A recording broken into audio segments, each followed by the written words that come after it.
Blog Talk Radio. Oh, it's time to get real. Oh, yeah.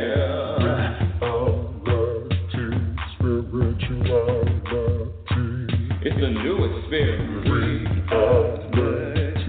Spirituality. Yeah, keep your ears open for this one now. Spirituality. You got a question for RLN? Spirituality. Yeah, it's time to get some answers, baby. Spirituality. Oh, now we get real.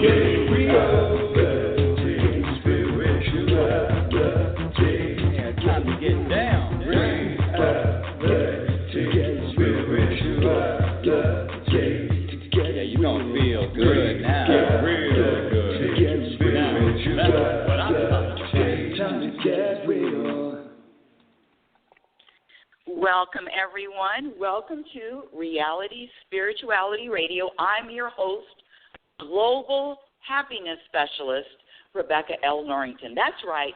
Let me say it again. Global Happiness Specialist. The show is heard all over the world. Not, I don't know, in every country, but I do have some fans. In fact, last week I had some emails from someone in a foreign country, which is really interesting. So thank you for sharing the show with your friends, neighbors, family, and thank you for just thank you for being part of the audience. For my new listeners, Rebecca L. Norrington, Global Happiness Specialist, what the hell does she think she is? What?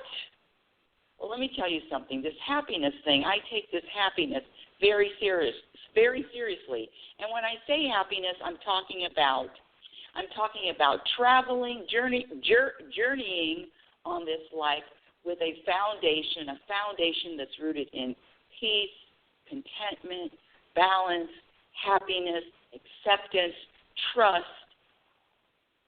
flow. You know what I'm talking about. You know the times when you feel your shoulders are down and you feel all is right with the world. And let me say that those moments come anytime. Your circumstances have nothing to do with how much peace you feel. What? That doesn't even make sense. Yes, peace, happiness, all are a practice skill. So when you practice, and let me say that there are a lot of things to practice. There are a lot of behaviors that we were programmed to believe that are true, and there are a lot of things to practice to eliminate. When I say eliminate, I'm talking about all of the behaviors that are going to subtract from your happiness. It's very, very simple. It's very simple. Happiness is a practice skill, and just like any other skill, the more you commit to the practice, and it is a daily practice, moment by moment practice, the better the results. And the question that you ask yourself, the question that I'm asking you is, are you ready to prioritize happiness? Because it has to be number one. It has to be number one. Push it right up all the way to the tippy top. When you make a commitment to wanting to feel, when I say feel, scratch the feel, wanting to experience more happiness. And again, this happiness I define happiness by being able to be at peace regardless of what happens to you and regardless of what doesn't happen. Life is a roller coaster. It's, come on, it's ups and downs and ups and downs. I don't have to tell you that. You know the truth. So it is a roller coaster, but with that roller coaster comes, just like building a house, there is a foundation. And so what are you rooted in? What do you practice? What you practice in every moment is going to determine how much happiness, how much peace you experience. It is a practice.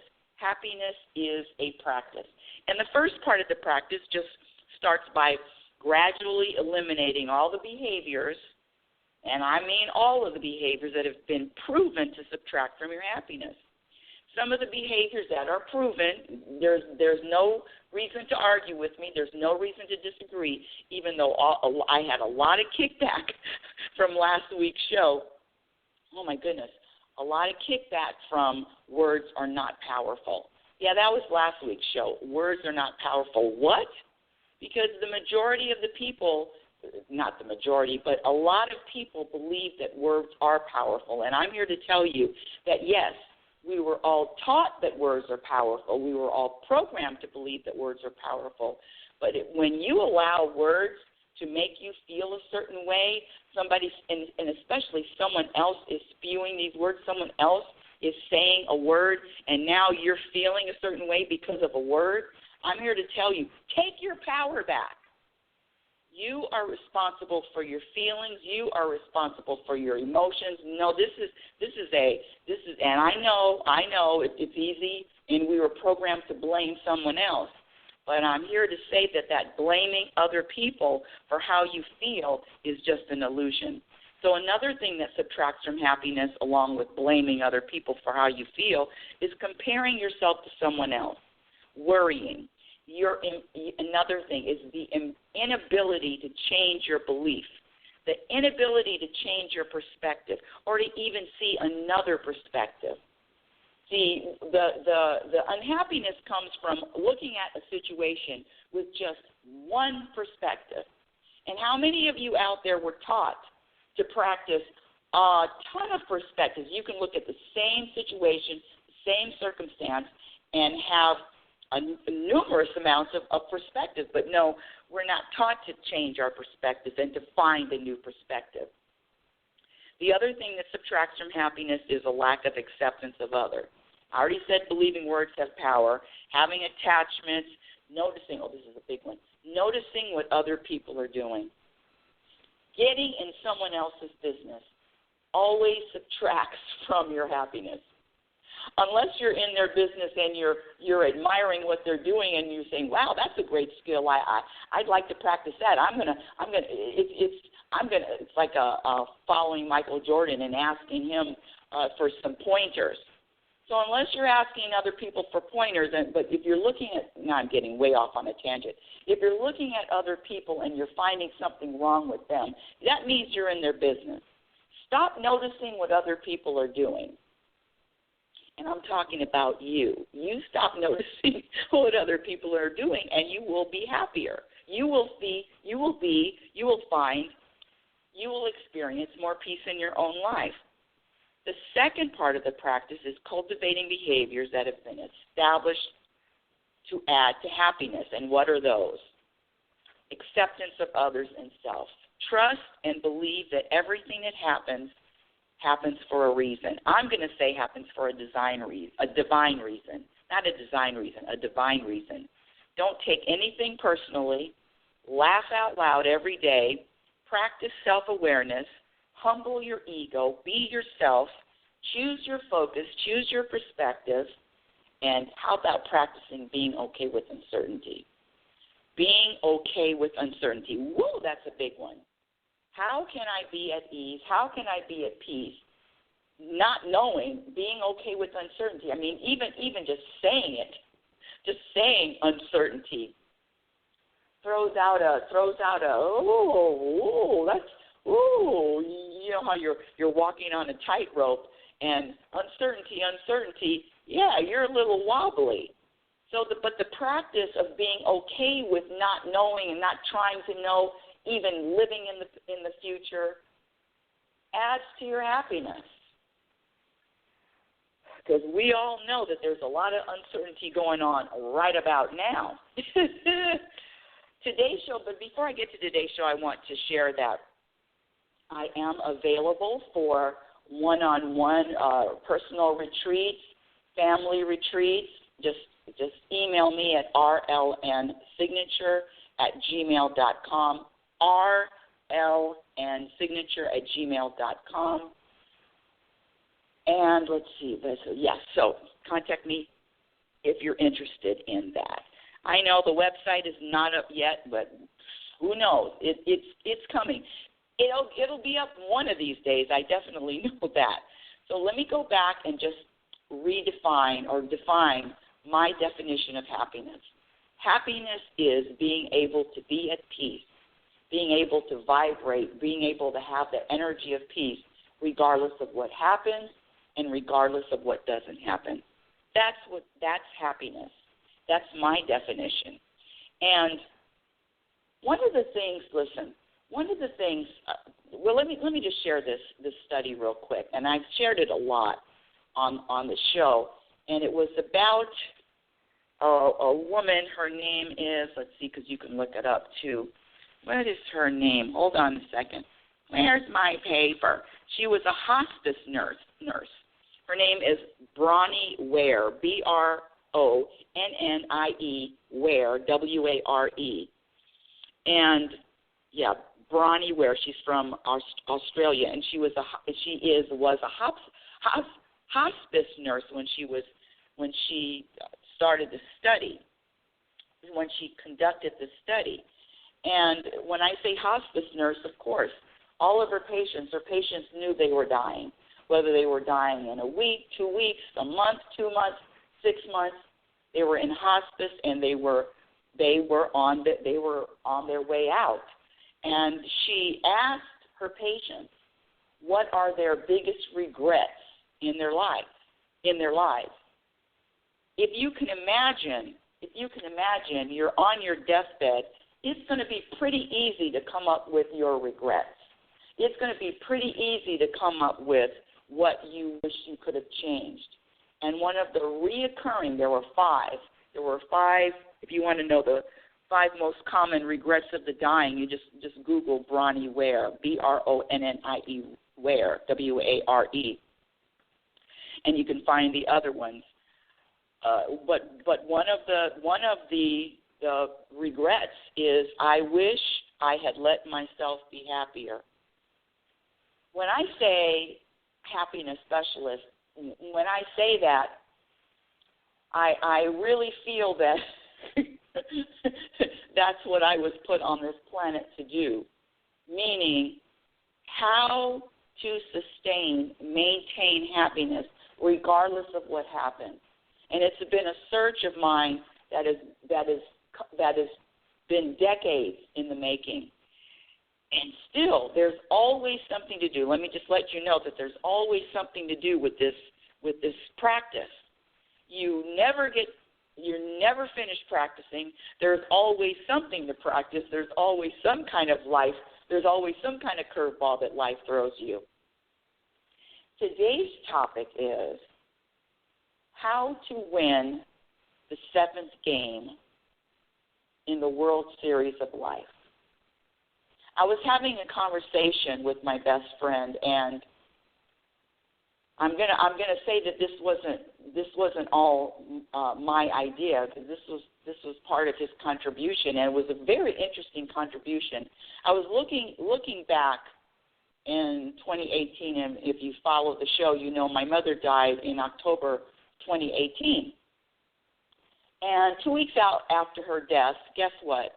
I found out, which, it was already suspect.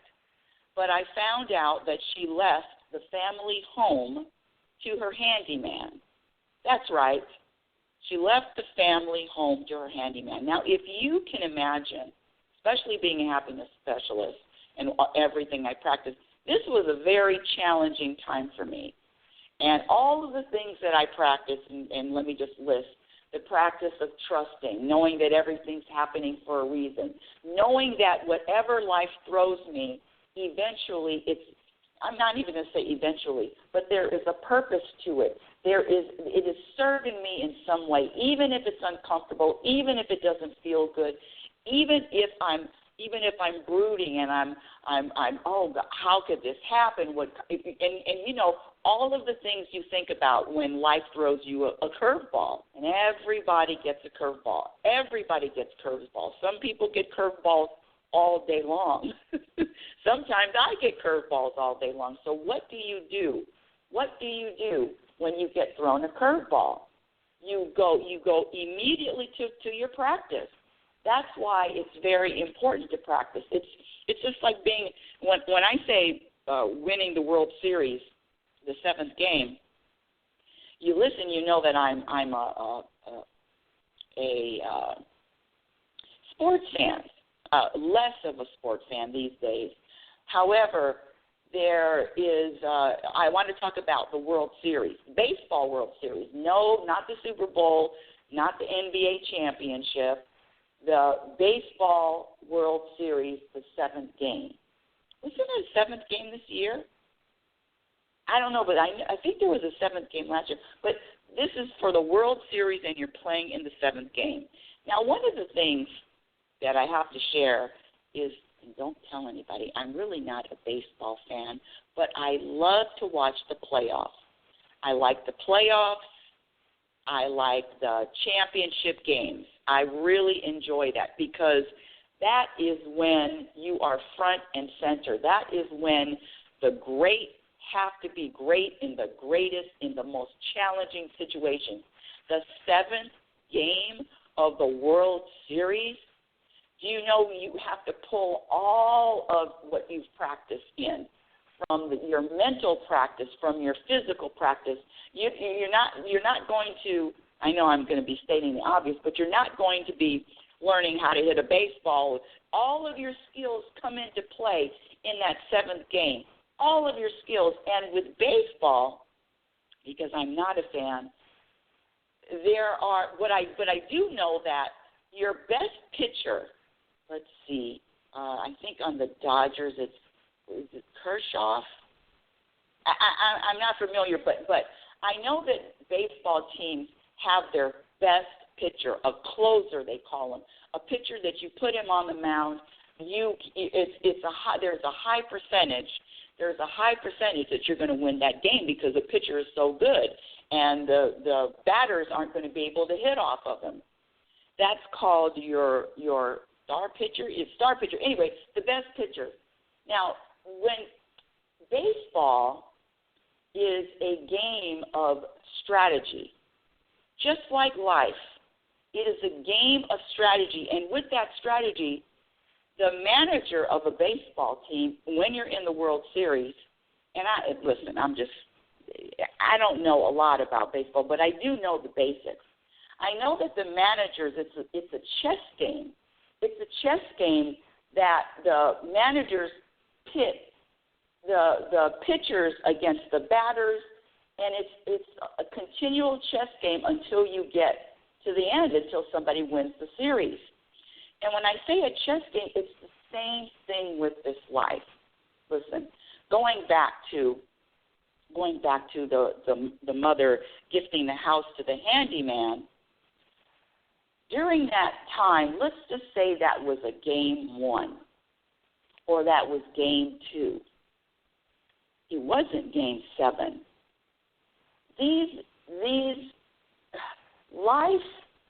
Life is number one, it's uncertain. We all know it's uncertain. But there is even the people that are living in the caves, I mean, I'm sure they have challenges. Life is about challenges.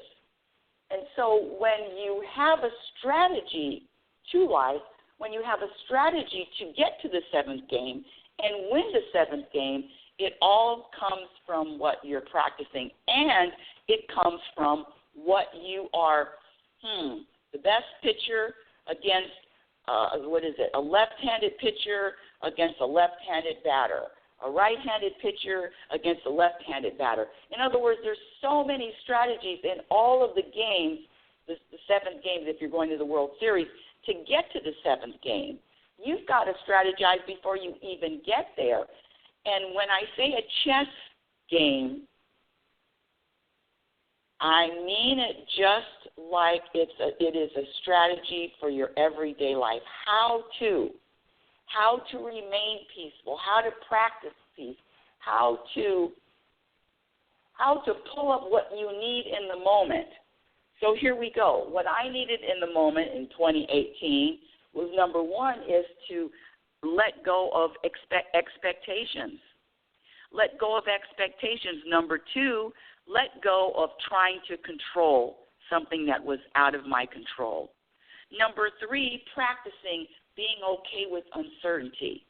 Do you realize, and let me say this, it was a year and a half later that that the whole incident with the handyman settled, meaning now, okay, someone has the key to the house. In other words, getting the key to the family house was a year and a half later. In a year and a half, there was a game 1, there was a game 2, there was a game 3, 4, 5, and 6, and that seventh game is the finale, is when this particular circumstance is over. And I contend, hopefully I'm making myself pretty clear, I contend that that's what this life is about. Whatever challenge that you're going through, know that it's not about just playing the seventh game. It's about what is leading up to the seventh game.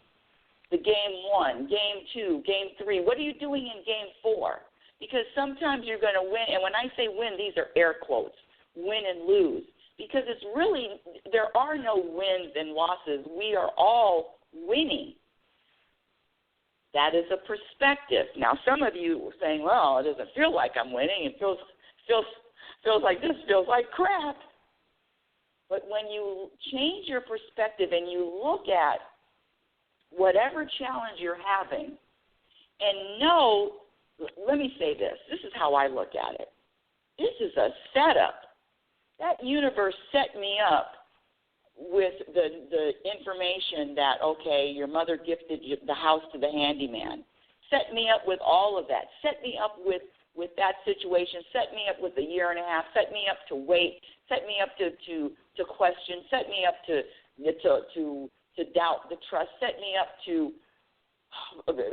consciously be, when I say, I don't want to say depressed, it wasn't depressed, but sad.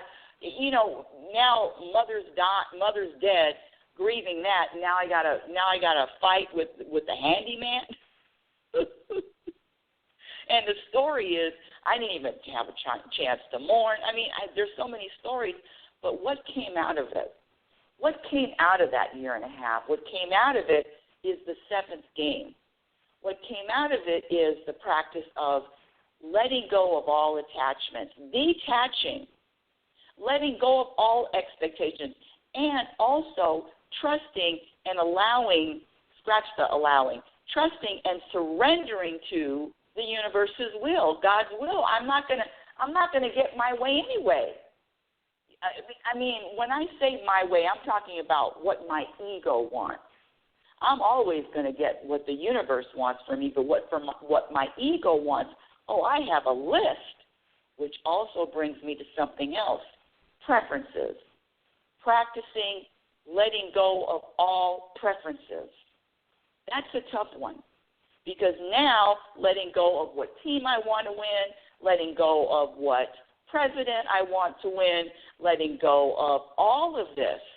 When I say that, the preferences, and I threw president in there because it's such a hot topic now, but letting go of all preferences adds to your happiness. Having a preference means that if something happens, you're not going to be happy because you prefer something else. So I know it's a hard practice, but it is a definite add to your peace and your happiness when you practice not having a preference. Now, I'm not saying not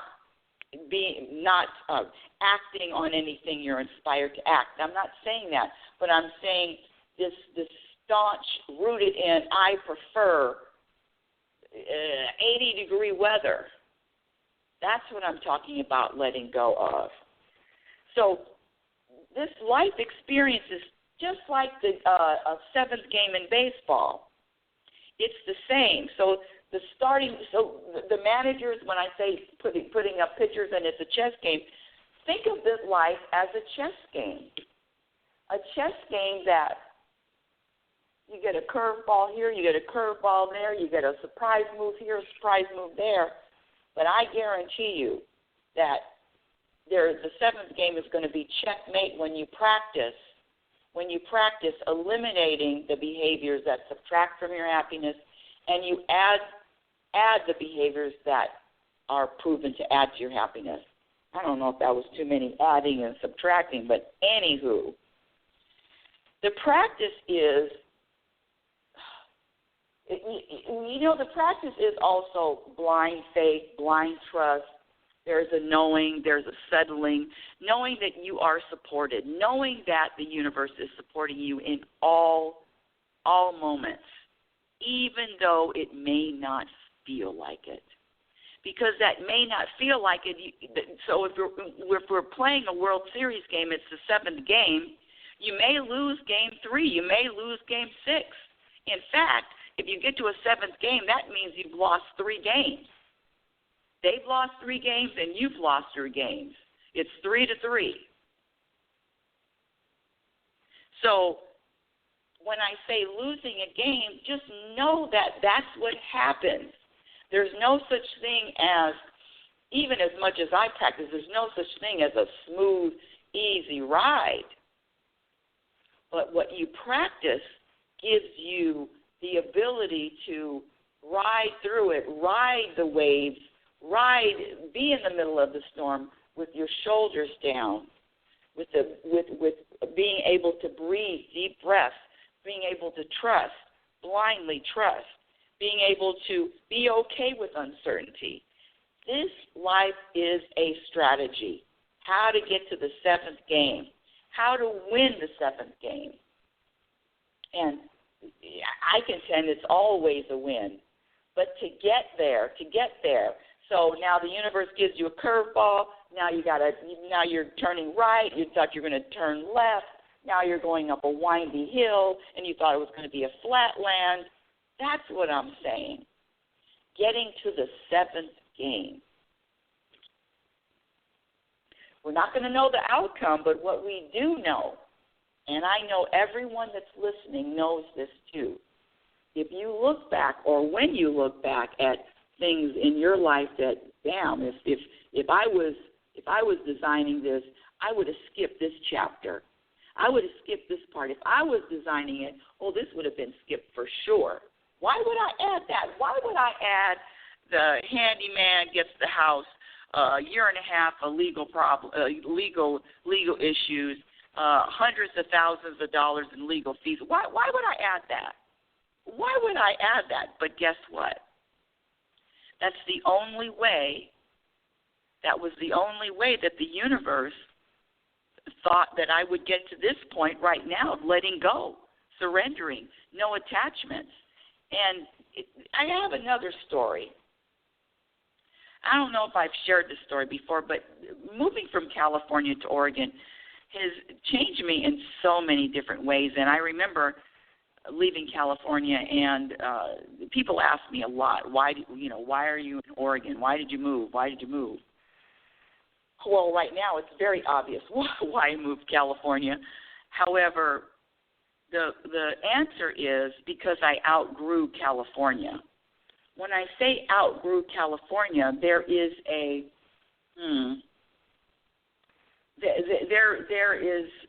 there is a reason, because I exhausted. Scratch all of that, because that's a story. How about this one? Whatever I'm doing, I'm supposed to be doing. Wherever I am, I'm supposed to be. And when you let go and you allow the universe to guide you, and you allow the universe to be your own personal GPS, it is a freedom. There is an easiness. There is a balance. There is a calmness that is indescribable. So back to this Oregon.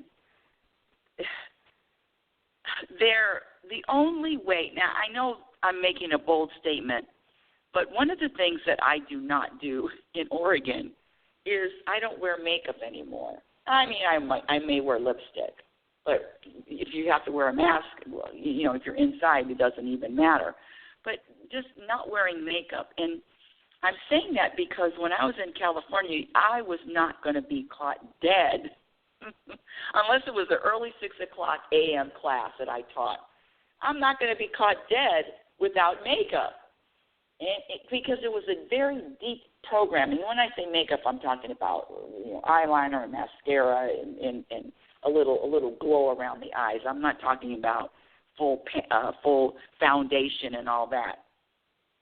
But even just a little makeup, it was a feeling, it was a program feeling that I had to have my makeup on or else I didn't feel a certain way. I didn't feel I could go out. I didn't feel cute. I didn't feel beautiful if I didn't have my makeup on. And let me say this, the only way, I'm going to believe it, the only way that I got over that having to or feeling like I needed to wear makeup was moving here to Oregon.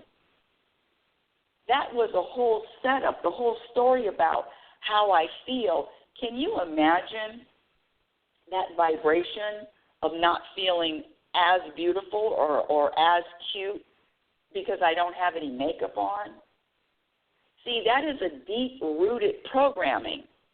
And the whole moving to Oregon is a setup. I'm going to say it's a setup. It's a game 1, game 2, game 3, game 4 that is setting me up for a higher, when I say higher good, let me rephrase that, for a higher awareness, an awareness that it's not about wearing makeup that makes you feel good, dummy. It's not about the wearing the makeup that makes you feel good. It is an internal, it is a vibration of feeling good, whether I'm wearing makeup, whether I'm wearing a ball gown, or whether I'm wearing overalls.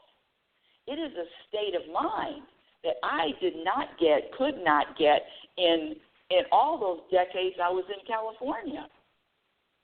But moving to Oregon and being around people that, are you kidding? The more important issue is how are we keeping the chickens away from the wolves, and how many cows can we milk today, and how to feed the cows, how to get the hay out, all of that. That is a priority here. Nobody's scratch that. I don't know about anybody, but we got a lot of farm ladies here, and these farm ladies aren't up here putting on makeup before they go out and tend to the farm. All of it is so rich and so good. That's what I want to share with you. Allow the universe to work its magic. And the questioning or the struggling with what is happening is all orchestrated, is all done by the ego. The ego loves to struggle with the present moment. The ego will always tell you that just because you lost 3 games, you lost game 1, game 4, game 5, that it is just a horrible, horrible experience. It's a horrible ride. No, I'm here to tell you that it is a divine plan. And when you get into the plan and you trust the plan, life changes. It's letting go and allowing the universe to have its way with you, to be okay with the universe weaving weaving its plan for you. But are you okay with trusting that? So the practice is surrendering. The practice is trust. The practice is knowing that everything is in divine order. And the practice is letting go of uncertainty. You know the outcome because I know that everyone listening has example or even more than one example of a time where you were going through something and you came out of it, maybe, who knows, a month later, 2 months later, even 5 years later, and saying, wow, if I didn't go through that, if I didn't experience that, then I wouldn't be the person I am today. I know it was rough. I know it didn't feel good, but you know what? I benefited from that experience. That's what I'm saying. So these games that come that are prior to Game 7, and you're going to have a lot of Game 7s. Your life is filled with Game 7s, but it's the games before the Game 7. What do we do with that? What do we do with those games? What do we do with the Game 2, Game 5, Game 6 that we quote-unquote lost? And there are no losses because every game, let me just say this, every game that the ego wants to wants to label a loss, those players are getting information, more strategies, more things. Oh, this pitcher hits it this way, and I know I'm really not a baseball, but they get more information to play the game at a higher level than they did game one, right? The games are played at higher levels the more you play, meaning that now you get more familiar with the team. You know the team's nuances. You know the managers. You kind of get a little feel for it. It's the same with life. It's the same with the practice. Happiness is a practice skill. What you practice determines how much happiness you are going to experience on the journey. And when I say happiness, I'm talking about an internal peace of mind, peace in mind, a balance, a contentment, a knowing, a trusting, surrendering that everything is in order. Listen, this country is, I love this country, proud of this country, and this country has a destiny also.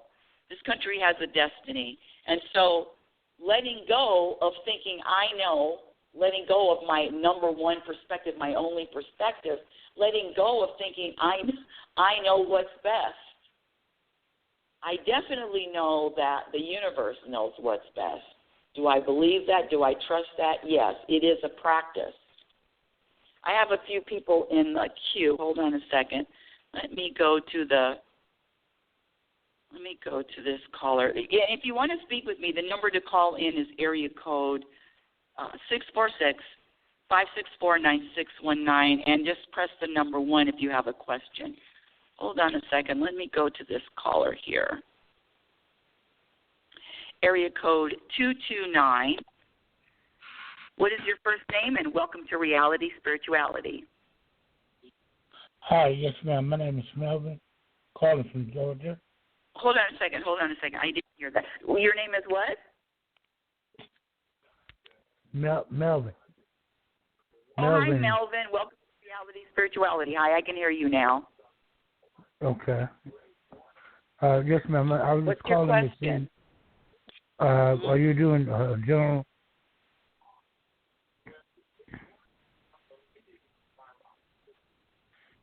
Hello? Yes, are you doing general? Well, what would you like to know? What would you like to know? Oh, that's a lot of it. Basically, 2 things bother me, and I need to get out of this apartment.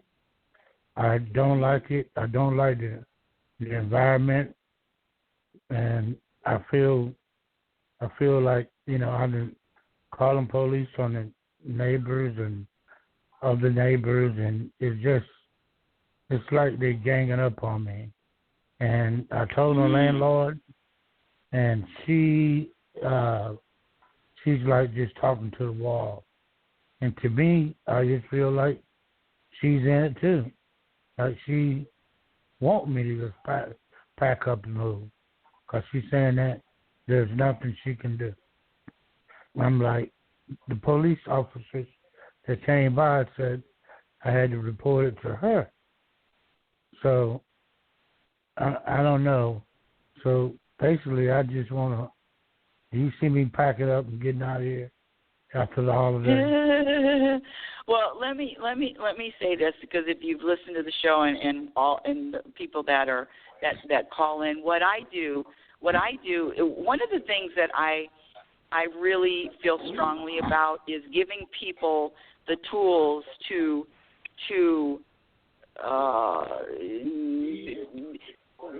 in other words, giving them a different perspective, giving them the tools to look at self and really reevaluate.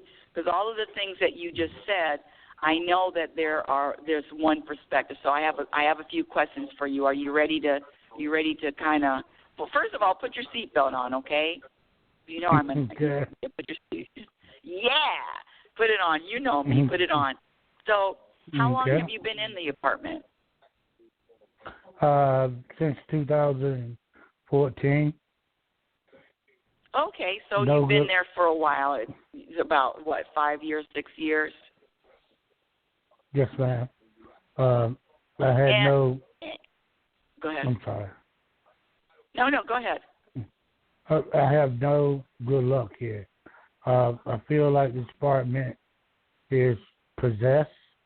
I lost my son, and I got injured in a car wreck and got injured on my job. Now I'm on disability. It seems like everything is going backwards since I moved here. There's nothing good. So you're talking.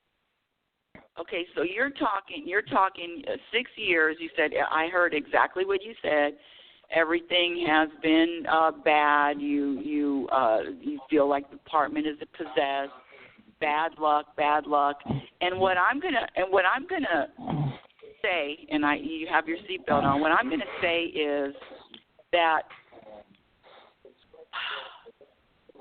see, there are two types of people. There are two types of people. Well, there are probably three types. There's more types of people.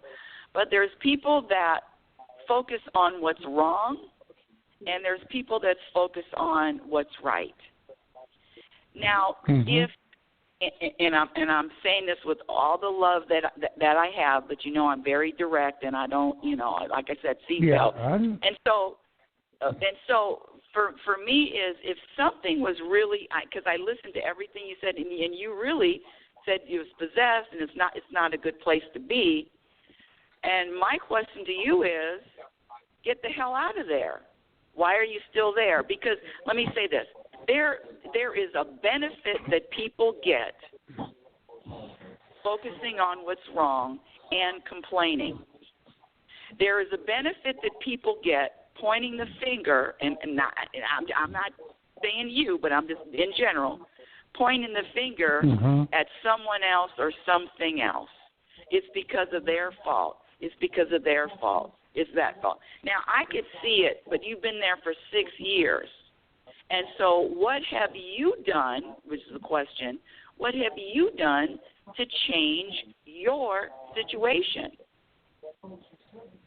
I mean, if I was in a house that was possessed, and I, did the whole luck, bad luck thing, and pointing my finger at the landlord and everybody, all that, I'd be out of there. Yeah, I mean, yes, ma'am. I am in the process, and then I want to get one of those government HUD houses, which I'm a veteran, and I gotta wait for just maybe a couple of weeks so I can refile because of the COVID. And I'm working on things. Hopefully, it's free houses that I believe available. That that I could move in one of them. And I talked to my landlord about this house, this apartment, and she don't believe me. And I know what I see, and I see what I know. And I'm not making this up. It's real, and I have burnt stage. I have done a cleansing, bath cleansing, stage cleansing, salt, everything, the whole 9 yards. But it seems I believe what you're saying. Well, let me say this. I believe you believe what you're saying. I'll say that. I know you. I believe what you're saying, and I'm not saying that what you're saying isn't right. But you know what else needs to be cleansed? Your perspective needs to be cleansed, and your focus needs to be cleansed, because it seems like you're focusing on everything that's wrong. So I want you to give me, and I want you, because you it's very easy to say, okay, the landlord, the police, the places possessed, all of those things that you listed. It's easy to do that, but I want you to list 5 things that are great about where you're living.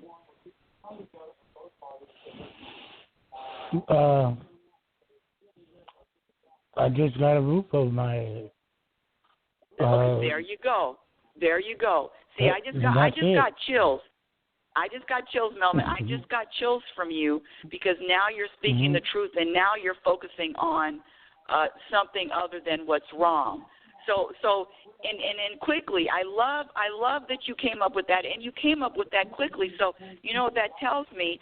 That tells me that the ego. See, the ego always wants us to feel bad. Wants us to feel bad about our life, wants to feel bad about what's happening, wants to feel bad about the circumstances. But you just very quickly overrode your ego, and then you said you have a roof over your head. And I got chills because what you said was the truth. So before I know things take time, and that's the other thing, having patience. I know things take time to pack up, to move, to find another place, first and last. It's a pain in the ass. But I want to say or suggest that when you are in that stage of moving and leaving, that you focus on the positive. You focus on you have a roof over your head. Give me 2 more things that are good. Give me 2 more things. I know you can.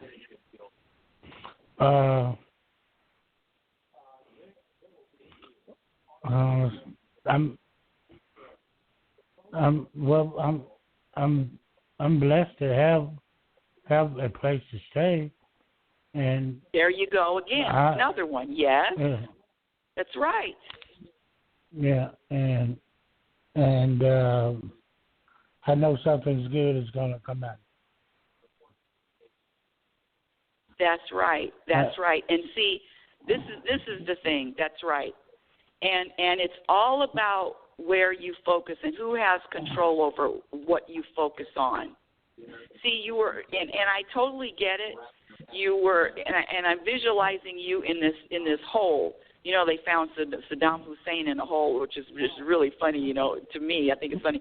So what goes around, what you put out in the world is what you get. Huh? My son, he was over there when they when they got him out.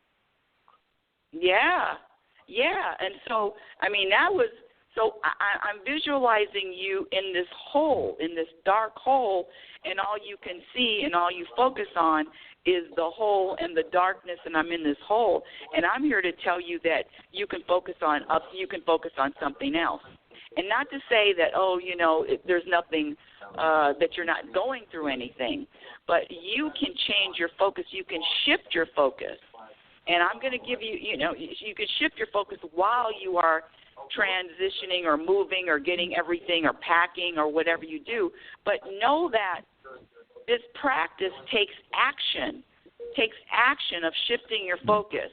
And there is there's not just an addiction to drugs and alcohol and food and eating and spending and gambling. There's an addiction to complaining. There's addiction to focusing on what's wrong. So all I'm doing is I have my hands on your shoulders very gently, and I'm just giving you a gentle shake to tell you that you can choose your focus. Choose what's wrong or you choose what's right. And then when you're choosing what's right, then you're acting and then you're out of there. But if you continue to focus on what's wrong, I don't care if you get a new apartment or you get a mansion on the top of a hill. You're still going to be focusing on what's wrong if that's what you practice in this moment. See, we take what we practice in this moment to all of our moments, to the future moments. So even if you get out of there, you set up somewhere else, your focus on what's wrong is going to come with you. Does that make sense? Yes, ma'am. It does. Yeah. So it's the way I'm going to ask you something else. and I know I've talked to you before. What do you laugh every day? Do you have things that you can laugh at? I'm feeling you, and you feel very heavy. There's no lightness. So, are you able to laugh every day? Do you laugh every day? You know, that's a practice too. As silly as it sounds, it's a very good practice for the soul. When's the last time you laughed, my dear? It depends on if I'm watching television or on the phone talking to someone. And on the phone talking to someone is very rare. Excuse me. And because I'm the baby of the family, and I have 6 sisters, and I have 1 brother now because I just lost a brother in June of this year, and it was a shocker because he's supposed to have been coming home, so he didn't make it. But I see which way you're. I see what you're doing. And which is great is my thought process. Yeah. My thought process need to focus on more positive things and weep about. Now I'm getting chills again. Negative things. Now you're making me get chills again. And you know what? When you were saying that, see, you don't remember back in the day when there were albums, there were real albums. You know, you put it on a record player and you play the album, and then one album would skip, and it would keep skipping and skipping and skipping, and you play again and again. You know what I'm talking about? Shout out to Craig Reed. But it kept skipping and skipping, and would play the same thing over and over and over. So that's all you're doing. You're in one mindset of what's wrong, folk talking about it, complaining about it, and you're just you just keep repeating it, and you're just there. But see, you can get out of there, and I'm not saying not to do that ever, but I'm just saying to be conscious of what you are doing and where is your state of mind, because that what you were just saying when you called in on, it's just all. There's no light, and I really do you use the computer? Use the computer? Yes, ma'am.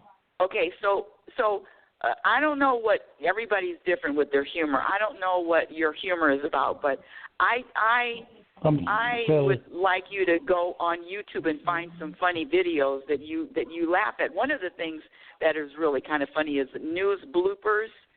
NEW news bloopers. You know how the news people all over the world, they make mistakes. News bloopers 2020, news bloopers 2019.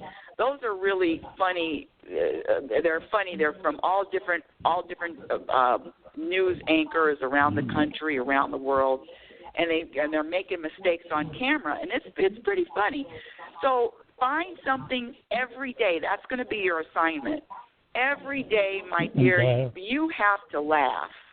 Please, you need to laugh. You need to lighten up and focus on and write it down. Write down what you are grateful for. Write down something that's positive every single day, even if you have to repeat it.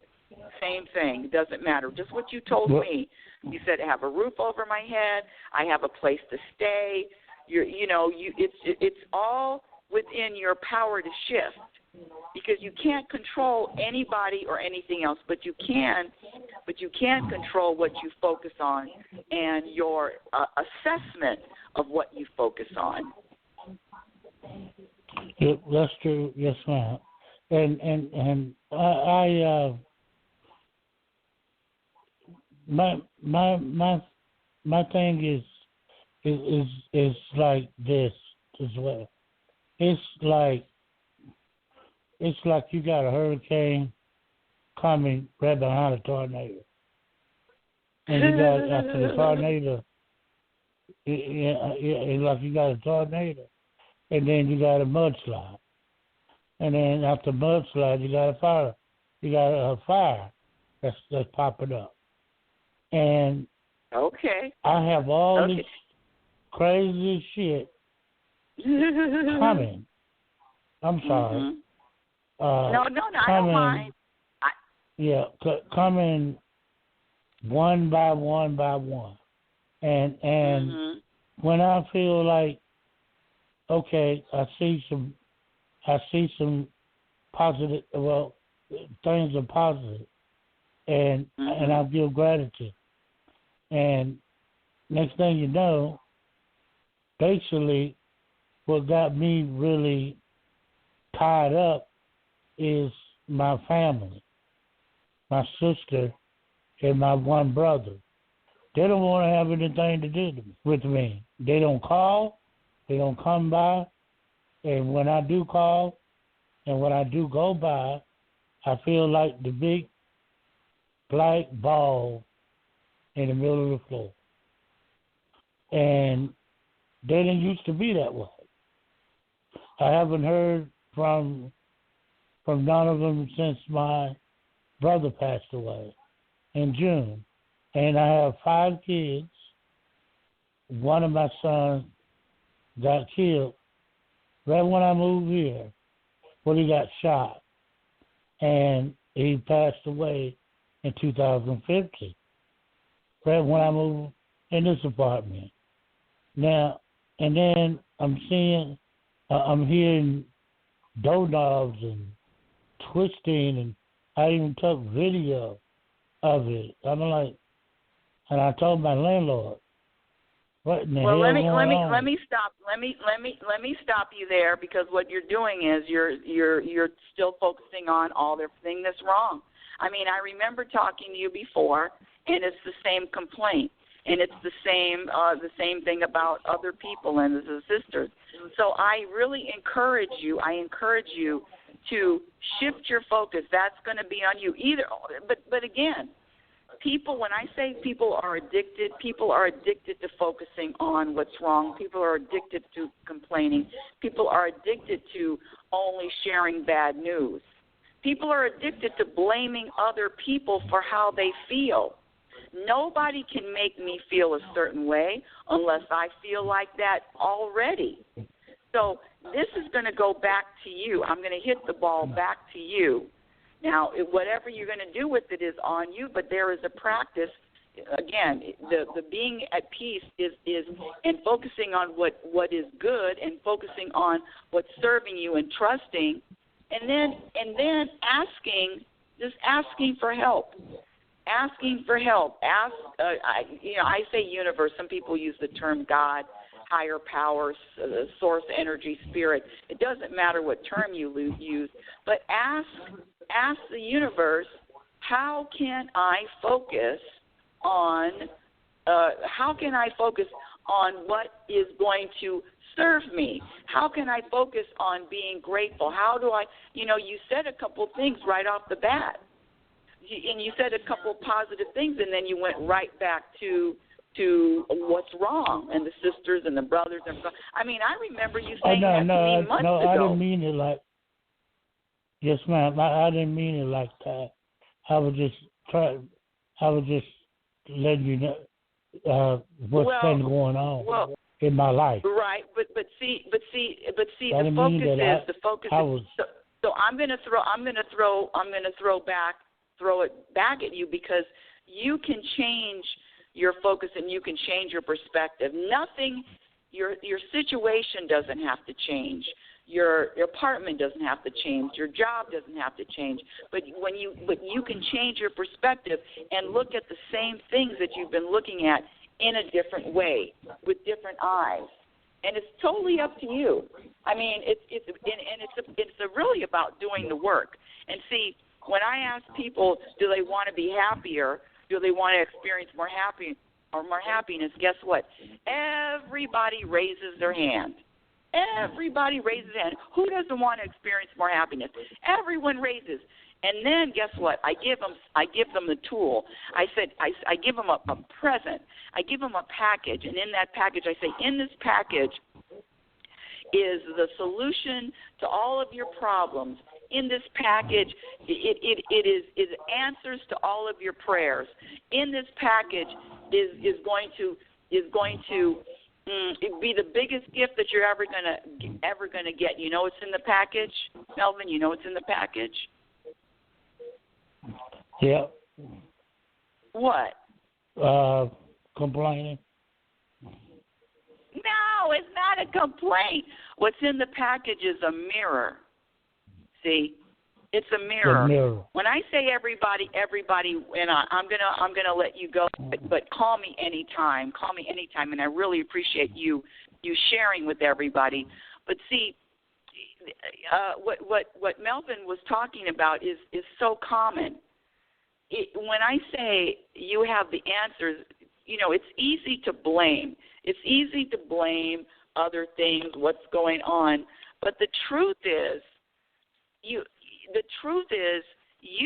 have the power. You have the power to change your perspective. You have the power to change your focus. This blaming other people, blaming situations, blaming the reason why it's a blame game that people play. It's a programming too. It's not your circumstances. It's not the relationship that you do or you don't have. It's not who won the election or the price of gas or the weather. It's not your health or aches and pains of life, and it's definitely not money. It's not how you look. It's not how much you weigh. It's not your children, your parents. Your happiness, your inner peace depends on what you practice on a daily basis, what you focus on, what your perspective is.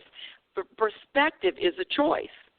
You want to feel different during any challenge, my dear Melvin? You want to feel different during any challenge or any moment? You can. Look in the mirror and choose a different perspective. Elevate your consciousness, grow, be different than who you were last week, last month. Because I remember talking to you a few months ago, and it was the same thing.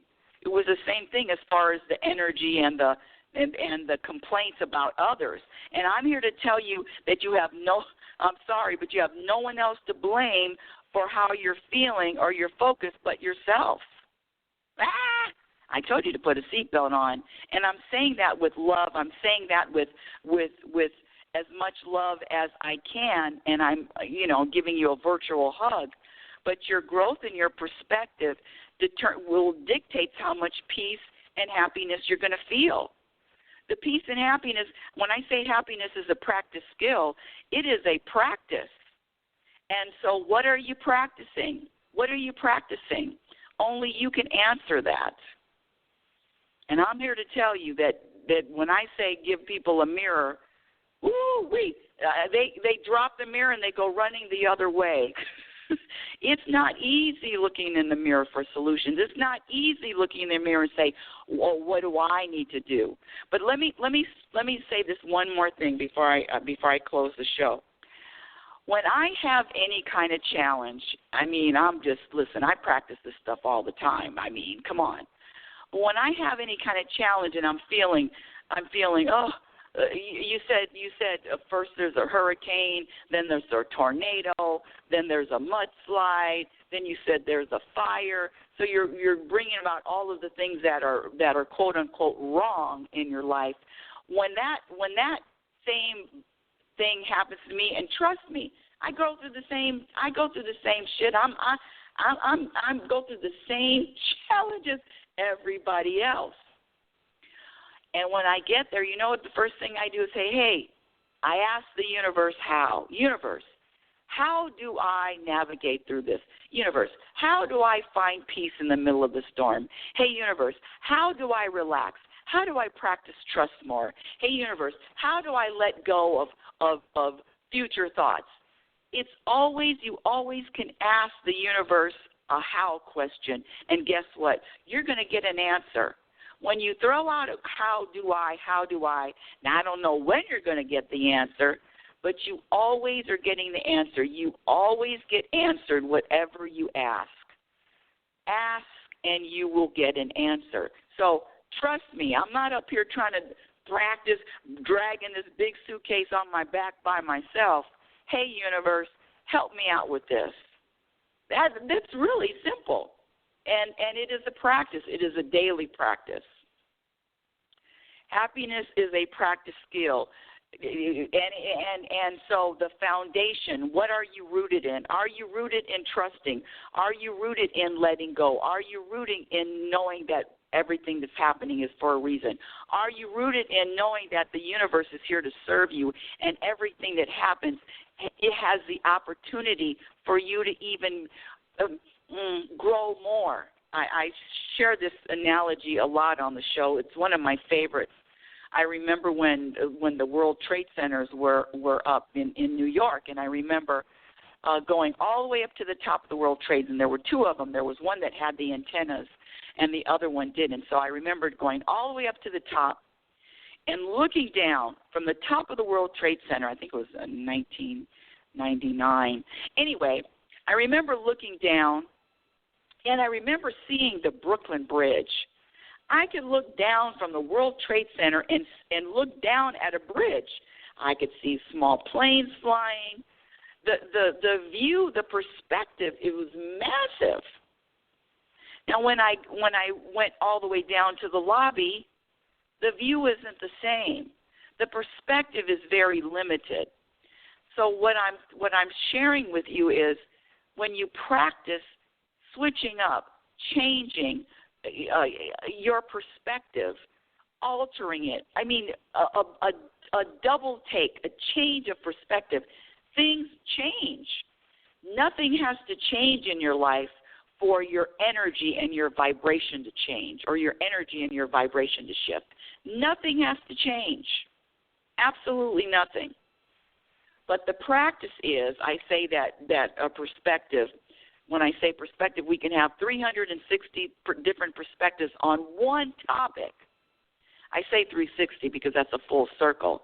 But when you practice shifting your perspective to get to a place where, wow, that feels better than the perspective that I had. And the same thing with what you were saying, Melvin. You talked about, I said, can you come up with something good about this apartment that you're living in that you say is possessed and all bad luck, doom and gloom? And then you said, well, at least I have a roof over my head. I have a place to stay. I got chills when you said that. And so that is the focus, as to focus on what's wrong, or you're focusing on what's right, focusing on what you don't want, or focusing on, wow, this must be serving me in one way. Because I'll tell you this. I know I said I was going to end the show, but I'll tell you this. Whatever is happening in your life, in my life too, it's supposed to be happening. And whatever's not happening, that's not supposed to be happening also. So whatever is happening is supposed to be happening. It's up to us to either surrender and accept it, and know that there is, and trust that there is a reason for it. There is a higher plan. There is a plan, because that is a practice that is going to bring a lot of peace to you and myself. That's what I do. All right, universe, I trust. Thanks for nothing. Thanks for letting me experience this, and I trust. And thanks for nothing. Oh, I curse them out all the time. But I do know the bigger picture. So back to the World Series, the seventh game in the World Series. And life is a lot of seventh games. And we're all set up. We're all on this different individual ride. When I say different, we are as different as our fingerprints. So know that you are unique. You are so different. And this is a custom ride for you. So what Melvin is going to experience, I'm going to experience something different. And we're all different, but I'll tell you the running theme is something is there that's going to serve you. Something is there that's going to elevate your consciousness. Something is there that's going to expand your awareness. Something that is happening is there to empower you. You either believe it, trust it, or you don't. Woo! Reality Spirituality is heard every Sunday at 9 a.m. Pacific Standard Time. I know my website is not up, but who knows when it's going to be done. Follow me on Twitter at RL Norrington. LinkedIn, I have an Instagram handle, which is Reality Spirituality. I do have a few YouTube videos, and I know just a few of them on YouTube. My first book, Reality Spirituality, The Truth About Happiness, can be purchased on Amazon. And my second book, the one I'm writing now, who knows when the universe has plans for that to be finished, it's called Program for Unhappiness. Program for Unhappiness. That's going to be out sometime in 2021. But until next week, my dear audience, I want you to remember who you are. You are a physical extension of the universe. You're always evolving. You're always changing. You're always growing. Love is patient, and love is kind. Be patient and be kind to yourself. Be your own best friend. Remember, you cannot have a happy ending to an unhappy journey. It is about the journey. It is about the practice. It is about the daily, moment-by-moment decisions and choices. You've been listening to Reality Spirituality with your host, Global Happiness Specialist Rebecca L. Norrington. Have a conscious week, and remember, happiness is a practice skill. Your experience in every moment just reflects on what you're practicing. Have a great conscious week. Thank you for listening. Yeah. Oh, it's time to get real. Oh, yeah.